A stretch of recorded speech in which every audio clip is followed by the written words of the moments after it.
അങ്ങനെ നമ്മൾ മൈസൂർ എത്തിയിരിക്കുകയാണ് ഗൈസ്. ഉച്ചയ്ക്ക് 1 മണിക്കാണ് നമ്മൾ അവിടെ എത്തിയത്. അതുകൊണ്ട് തന്നെ നല്ല വിശപ്പായിരുന്നു. ഒന്നും നോക്കിയില്ല, ആദ്യം തന്നെ ഫുഡ് അടിക്കാൻ കയറി. 2 ബിരിയാണിയും പറഞ്ഞു വയറ് നിറച്ച് കഴിച്ചു. ബിരിയാണി അത്യാവശ്യം നല്ലതായിരുന്നു കേട്ടോ. അവിടെ മലയാളീസ് നടത്തുന്ന ഒരു ഹോട്ടലായിരുന്നു കേട്ടോ അത്. ഫുഡും കഴിച്ച് ഞങ്ങൾ അവിടെ നിന്ന് ഇറങ്ങി. നമ്മളിപ്പോൾ പോകുന്നത് മൈസൂർ സൂയിലേക്കാണ് ഗൈസ്. അത്യാവശ്യം നല്ല തിരക്കുണ്ടായിരുന്നു അന്ന്. എന്നെ അവിടെ നിർത്തി ഏട്ടൻ്റെ ടിക്കറ്റ് എടുക്കാൻ പോയിട്ടുണ്ട്.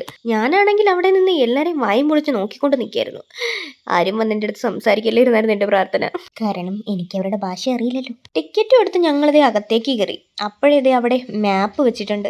നമ്മൾ ഏത് വഴി എങ്ങനെയൊക്കെ പോകണം എന്നാണ്. അതാണ് ദേ ഏട്ടൻ അവിടെ എനിക്ക് വരച്ച് കാണിച്ചു തരുന്നത്. മാപ്പ് നോക്കിയിട്ട് ഞങ്ങളിതേ മുന്നോട്ട് നടക്കുകയാണ് ഗൈസ്. ആദ്യം തന്നെ കുറേ കിളികളായിരുന്നു. പല പല വെറൈറ്റി തത്തകളും കിളികളും. പേര് പോലും എനിക്കറിയില്ല. ദേ ഇതിൽ കാണുന്ന എല്ലാ അതിലുണ്ടായിരുന്നു. എല്ലാം ഒന്നും എനിക്ക് വീഡിയോ എടുക്കാൻ പറ്റിയില്ല. പറ്റുന്നതൊക്കെ ഞാൻ എടുത്തതിൽ ആഡ് ചെയ്തിട്ടുണ്ട് ഗൈസ്. ഓരോ കൊച്ചു വർത്താനങ്ങളും പറഞ്ഞ് നടന്നപ്പോൾ ദേ പുലി ഗൈസ്. അവൻ്റെ ഒരു ഗെയിമായി. അവൻ ഇങ്ങോട്ടൊന്നും വരുന്നില്ലെന്നേ. അവൻ അവിടം വരെ വന്നിട്ട് തിരിഞ്ഞു നടക്കുകയാണ്, ആരോടെ പിണങ്ങിയ പോലെ. സിംഹവും കടുവയും എല്ലാവരും ഉണ്ടായിരുന്നു. എല്ലാവരും ഇതേപോലെ പിണങ്ങി നിൽക്കുകയാണേ. ആരും ക്യാമറയ്ക്ക് മുഖം തന്നില്ല. ക്യാമറയ്ക്ക് മുഖം തന്ന ഒരു വ്യക്തി ഇവനാണ് കേട്ടോ.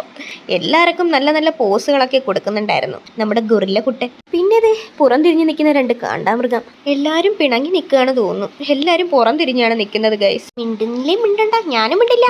2 കിലോമീറ്റർ നടന്ന് കാണാനുണ്ട്. ഇപ്പൊ നമ്മൾ 2 കിലോമീറ്റർ നടന്നു.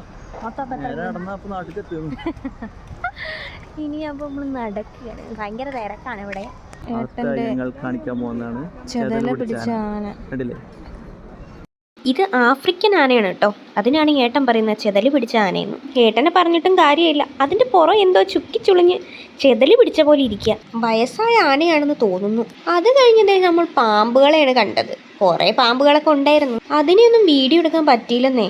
അവസാനം ഞങ്ങൾ അവിടെ നിന്ന് സിറാജണ്ണനെയും കണ്ടിട്ടാണ് ഇറങ്ങിയത്. നമ്മൾ സൂര്യനൊക്കെ കണ്ട് ഇറങ്ങി. അപ്പോൾ ഇനി നമ്മൾ അടുത്ത സ്ഥലത്തേക്ക് പോവുകയാണ്. അപ്പോൾ അവിടെ ചെന്നിട്ട് കാണാം.